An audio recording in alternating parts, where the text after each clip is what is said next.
Good afternoon, students. Or sorry, good evening. I literally forget every time.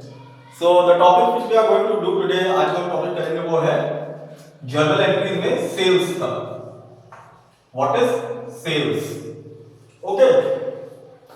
तो अगर sales की बात करें स्टूडेंट, तो सेल्स का मतलब होता है कि जो बिक्री, हिंदी में इसको हम कहते हैं बिक्री. तो सेल्स मतलब कि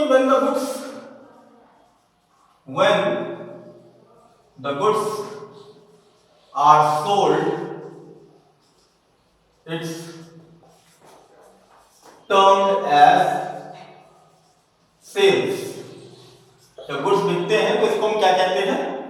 सेल्स. अब गुड्स क्या होता है? लास्ट वीडियो मैंने आपको बताया गुड्स वो चीज है जिनमें हम बेसिकली डील करते हैं. कि सपोज जैसे कि अगर हमारा बिजनेस मेडिसिन का है तो हमारे लिए मेडिसिन क्या है? गुड्स है. अगर हमारा बिजनेस फर्नीचर का है तो हमारे लिए फर्नीचर क्या है? जैसे टेबल चेयर ये सब क्या है? गुड्स है. सपोज कि हमारा बिजनेस अगर जनरल स्टोर्स का है तो हमारे लिए ग्रोसरी आइटम्स वगैरह क्या है? हमारे लिए वो गुड्स है. ये ठीक याद रखिएगा. ठीक. तो सेल्स की अगर बात करें तो जब गुड्स हमारे बिकते हैं बिजनेस में तो उसको हम लिटरली क्या कहते हैं? सेल्स. तो सेल्स को अगर हम डिफाइन करा जाए तो जैसे क्रेडिट दो थी तो सेल्स भी क्या हो सकती है? दो हो सकती है. Cells can be divided further into, that is cash sales, and the second one is credit sales. ठीक. या तो कैश सेल होगी या क्रेडिट सेल होगी. उधार में बेचा जाएगा माल तो क्रेडिट सेल होगी. तो लिटरली स्टूडेंट्स यहां पर रूल जो है डेबिट और क्रेडिट को जो है sales is always sales is always credited. Purchases में मैंने आपको बताया था कि परचेज हमेशा क्या होती है? डेबिट होती है. परचेजेस जब हम उसका क्रेडिट लेते हैं सेल्स हमेशा क्या होती है? क्रेडिटेड यानी क्रेडिट होती है क्योंकि डेबिट व्हाट गोस आउट करो यहां पे फॉलो हो रहा होता है. ठीक. तो चाहे कैश सेल्स हो चाहे क्रेडिट सेल्स हो, सेल्स हमेशा क्या होगी? क्रेडिट होगी. अगर कैश सेल्स है तो लिटरली हमारे पास क्या होगा? कैश आएगा तो कैश अकाउंट इसकी एंट्री होगी cash account debited DR to sales account. ठीक. Cash account debited to sales account क्योंकि कैश हमारे पास आएगा. अगर मान लीजिए कि चेक से थ्रू पेमेंट आए तो बैंक अकाउंट में डेबिट हो सकता है. तो सेल्स यहां पे क्या होगी? क्रेडिट होगी. ये जनरल एंट्री है. अगर हम क्रेडिट पे सेल्स करेंगे स्टूडेंट्स तो क्रेडिट सेल्स में फिर एक नई चीज टर्म आएगा यहां पे अकाउंटिंग टर्म जिसको हम कहते हैं डेटर्स. जब हम स्टूडेंट्स बिजनेस में क्रेडिट सेल्स करते हैं तो जो भी लोगों को हम सेल्स करेंगे तो फ्यूचर्स में हमें वो हमारे हमको उनसे पैसा रिसीव करना होता है. ठीक. तो वो क्या होते हैं? हमारे डेटर्स बन जाते हैं जिनको हम कहते हैं अकाउंटिंग टर्म में debtors. Debtors are basically those people from whom we have to receive money in future, okay? Because हमने उनको क्रेडिट पे गुड्स सेल किए होते हैं. तो अगर हम क्रेडिट सेल्स करेंगे स्टूडेंट्स तो एंट्री उसमें हमारी बनती है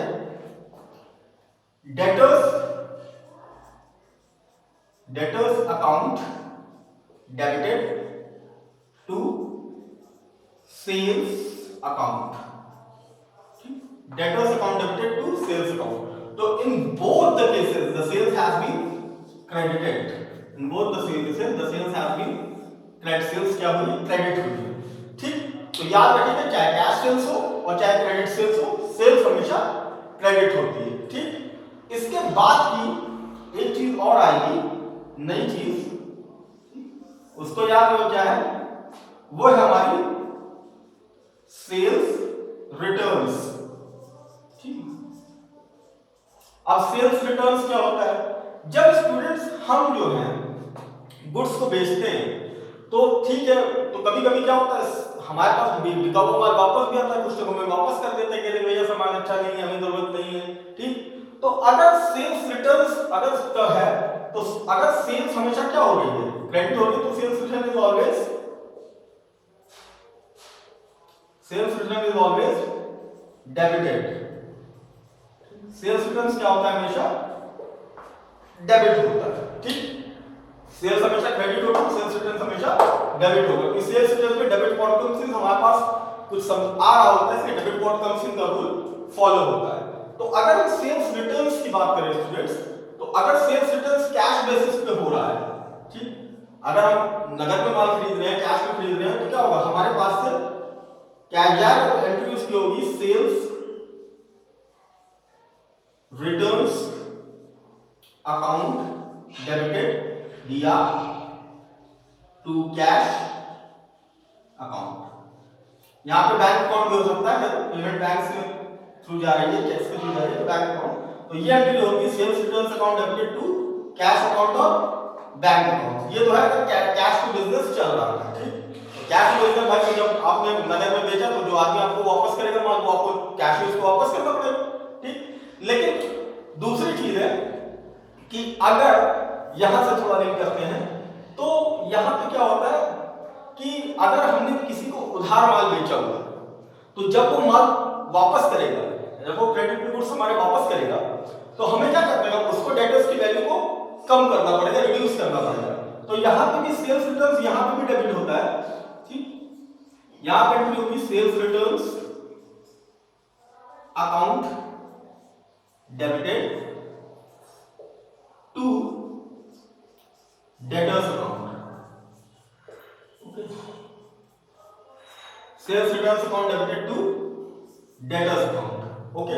याद रखिए हम सेल्स रिटर्न्स को वहां पे डेबिट किए हैं और सेल्स रिटर्न्स को दोनों जगह पे डेबिट किए हैं। यहां पे क्या होगा, डेटर्स अकाउंट डेबिट होगा, क्योंकि लिटरली जब हम किसी को डेटर्स बनाएंगे तो अगर उसको हमने उसको क्या किया, डेबिट किया हुआ है, और जब हमें उसे रिड्यूस करना है तो हमें उसे उतने अमाउंट से क्रेडिट करना पड़ता है। यानी हम डेबिट और क्रेडिट के फंडे कर जाएंगे तो पहले डेबिट हुआ, अब उसको कम करने के लिए क्या हुआ, हमें रिड्यूस करने के लिए क्रेडिट करना पड़ता है, ठीक। फॉर एग्जांपल मान लीजिए कि यहाँ पे अगर सेल्स उसको हमने मान लीजिए कि 25,000 की गुड्स उसको सेल किया हुआ है, ठीक, अज्यूम कर लेते हैं 25,000, और यहाँ पे उसने 5,000 का वापस कर दिया, ठीक। तो सेल्स रिटर्न्स कितने से क्रेडिट होगी, 5,000, तो ये कितने से क्रेडिट होगा, 5,000, ठीक। अब यहाँ पे डेबिट और क्रेडिट का फंडा समझिए स्टूडेंट्स, वो 25,000 से क्या हुआ, डेबिट हमने किया है, 25,000 से हमने उसको डेबिट किया है जब हमने उसको गुड सेल किया। अब जब वो वापस कर रहा है तो हमें उसे रिड्यूस करना है, तो उसको रिड्यूस करने के लिए हमें 5,000 रुपीस से क्या करना पड़ा है, हमने उसको क्रेडिट किया है, ठीक। डेबिट 25,000 है, क्रेडिट 5,000 है, तो इन दोनों का लिटरल डिफरेंस कितना है, 20,000, ठीक। 20,000, और क्योंकि डेबिट साइड एक्सिट कर पड़ा थी तो हम इसको क्या करते हैं, 25,000 डेबिट बैलेंस लिख सकते हैं। यानी अभी भी वो पर्सन 20,000 से हमारा डेटर बना हुआ है, ठीक। तो ये था क्रेडिट सेल्स और कैश सेल्स और इसका फंडा। अब इसको हम लोग समझेंगे एक एग्जांपल के थ्रू, ठीक। हम इसको आप लिटरली देख लीजिए, तो इसको हम लोग न्यूमेरिकल्स के थ्रू समझने की कोशिश करेंगे, ओके। आई होप कि आप लोगों ने इसका स्क्रीनशॉट ले लिया होगा, and now I am going to rub it.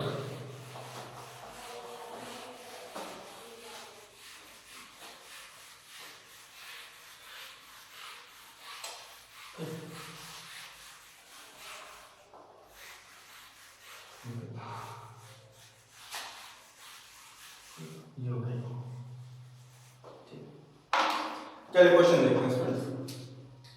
हमने क्वेश्चन लिया 1 जनवरी को गुड्स सोल्ड फॉर कैश ₹25,000, यानी गुड्स 25,000 को 25,000 गुड्स सोल्ड किए गए। 2 जनवरी को goods sold on credit to Ankit and company. Ankit and company कोई है, उसको हमने गुड्स सोल्ड किया है, कितने का, लिटरली हमने अज्यूम किया 30,000 का, मान लीजिए उसको गुड्स सोल्ड किया। 3 जन अंकित and company returned goods costing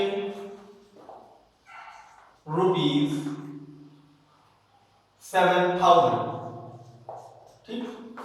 Ankit and company ने 7,000 के गुड्स हमको रिटर्न कर दिए, ठीक। और 4th जैन की एंट्री हम लिख लेते हैं। 4th Jain payment received from Ankit and company as a full settlement, यानी अंकित एंड कंपनी से हमें पेमेंट रिसीव हुआ एज अ फुल सेटलमेंट। तो ठीक है स्टूडेंट्स, अब हम इसकी एक बाय एक करके जर्नल एंट्री करते हैं, ठीक। तो पहले तो हम इसके जर्नल का फॉर्मेट बना लेते हैं। जर्नल का format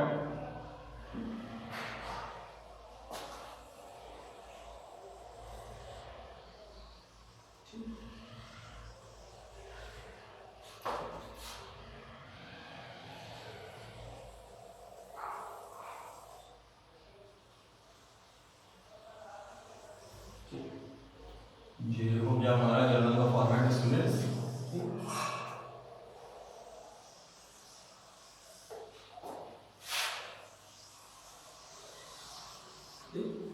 update particulars, ledger folio, debit, credit. यहाँ पे अमाउंट भी आप लिख लीजिएगा, वो क्लियर रहता है। ये तो जर्नल का हो गया फॉर्मेट, ओके। पहले एंट्री से स्टूडेंट शुरू करते हैं। Goods sold for cash, cash में हमने गुड्स सोल्ड किया तो कैश हमारे पास आएगा। फर्स्ट जैन को हम क्या एंट्री करेंगे, cash account debited to sales account, sales की सेल्स अकाउंट। तो 25,000 और ये हो गया 25,000, ठीक। 25,000 का हमने गुड्स सेल किया है, ठीक। 25,000, तो क्योंकि कैश सेल्स करेंगे तो सेल्स में ऑलरेडी होगा, स्टूडेंट्स की हमेशा क्रेडिट होती है, तो कैश आएगा हमारे पास, तो कैश अकाउंट क्या होगा, डेबिट पे कैश हमारा इंक्रीज कर रहा है। तो ये एंट्री क्या है, कैश सेल्स की। आप नरेशन ऐसे लिख सकते हैं इसमें, कैश सेल्स। 2 जनवरी को एंट्री होगी students, goods sold on credit to Ankit and company. देखिए स्टूडेंट्स, यहां पे हमने क्या हुआ कि ऑन क्रेडिट लिख दिया है, लेकिन लिटरली क्वेश्चंस में अगर सिर्फ कंपनी या डेटर का नाम मेंशन हो गया है, यहां पे कौन बनेगा, डेटर। ये बनेगा अंकित एंड कंपनी डेटर बनेगी, क्योंकि हम इसको सेल कर रहे हैं। तो अगर क्वेश्चन में सिर्फ पार्टी का नाम मेंशन है तो आप मान लीजिएगा कि वो क्रेडिट है, ठीक। अगर अदरवाइज वो मेंशन करे कि कैश में है, कैश में तो मेंशन दे। तो अगर सिर्फ पार्टी के नाम में मेंशन है तो आप उसको क्रेडिट अज्यूम कर लेंगे, ठीक। तो अंकित एंड कंपनी को जब हम बेचेंगे तो सेल्स तो हमको पता है कि क्या है, उधार में तो सेल्स तो हमेशा क्रेडिट होगी, ठीक। तो आप पहले चीज होगा तो अंकित एंड कंपनी यहां पे डेटर्स बनेगी, तो हम क्या करेंगे, इसको ऐसे करेंगे, Ankit and company account AC obviously DR that is debited to sales account. यानी सेल्स दोनों जगह आप देखिए, चाहे उधार खरीदा चाहे उधार बेचा चाहे नगद में बेचा, दोनों जगह सेल्स क्रेडिट हो रही है। तो यहां पे एंट्री क्या होगी, 30,000 डेबिट कॉलम में और 30,000 क्या आएगा क्रेडिट कॉलम में, ओके। यानी 30,000 से हम सेल कर रहे हैं, तो इसका नरेशन में क्या कहते हैं, goods sold to Ankit and company account, Ankit and company, okay, बस अंदर कंपनी। तो थर्ड एंट्री क्या एंट्री होगी, अब उन्होंने अंकित एंड कंपनी ने 7,000 की गुड्स को वापस कर दिया है, यानी ये एक्चुअली में क्या है, यहाँ पे ये सेल्स रिटर्न्स है। इसको हम कह सकते हैं सेल्स रिटर्न्स, ठीक। सेल्स रिटर्न्स हम इसको क्या सकते हैं। तो सेल्स रिटर्न्स को मैंने ऑलरेडी बताया स्टूडेंट्स की, जस्ट रिवर्स क्या रखिएगा कि अगर सेल्स हमेशा क्रेडिट होगी तो सेल्स रिटर्न्स क्या होगा, उसका उल्टा होता है। सेल्स रिटर्न्स हमेशा क्या होगा, उसका हमेशा डेबिट होगा। तो सेल्स रिटर्न्स को हम यहाँ क्या करेंगे, डेबिट करेंगे। Sales returns account, sales returns को कभी कभी रेट बुक में रिटर्न इनवर्ट्स भी लिखा रहता है स्टूडेंट्स को, ठीक, तो याद करिए रिटर्न इनवर्ट्स क्योंकि इनवर्ट रिटर्न आ रहा है, ठीक, वापस आ रहा है। तो sales returns account debited to Ankit and company account, कितने का है, 7,000 रुपीज का, ठीक, 7,000 रुपीज का हो चुका है, ठीक। तो इसको आप लिख सकते हैं नरेशन में, यहां पे goods return by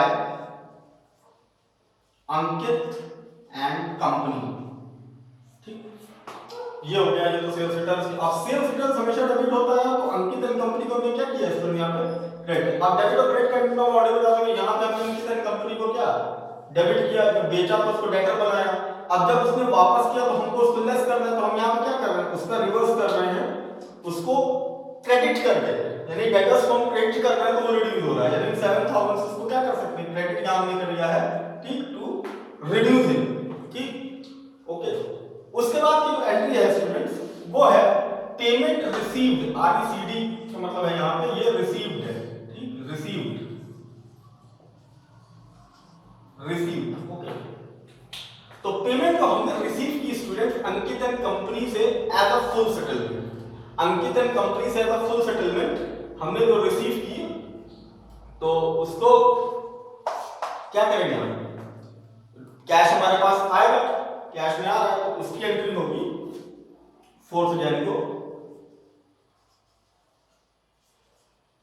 cash account